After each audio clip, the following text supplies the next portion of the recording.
শিশুরা পড়ে গিয়ে ফেটে গিয়ে পুড়ে বিভিন্নভাবে ক্ষত হয়। অনেক সময় ফোড়ার মতো কিছু জটিলতা হয় মাথায়, আশেপাশে বিভিন্ন জায়গায়। এই কাটা, ক্ষত, ঘা কিভাবে দ্রুত শুকাবে, সুস্থ হবে আপনার সন্তান জেনে নিন। আপনার সন্তানের এই ঘা শুকানোর জন্য পর্যাপ্ত প্রোটিন প্রয়োজন। প্রোটিন থাকে মাছ, মাংস, ডিম, ডাল এবং দুধে। মনোযোগ দিয়ে মনে রাখুন।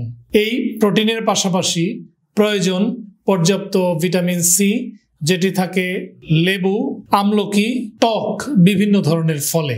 সুতরাং আপনার সন্তানের কাটা বড় ধরনের ক্ষত হলে এটি শুকানোর জন্য দ্রুত দুটি জিনিস খুব প্রয়োজন খাবারের মধ্যে: পর্যাপ্ত প্রোটিন বা আমিষ জাতীয় খাবার, পর্যাপ্ত ভিটামিন সি যুক্ত খাবার। সোজা বাংলায় যদি বলি, ডিম বেশি বেশি খাবে, লেবু খাবে বেশি বেশি, কাটা জায়গাটা কম ময়লা লাগাবে, কম ভেজাবে। এই দুটি বিষয় মেনে চললে আপনার সন্তানের ক্ষত দ্রুত শুকাবে অন্য বাচ্চাদের চেয়ে। ডাক্তার শফিক, আজ এ পর্যন্ত। আল্লাহ হাফেজ।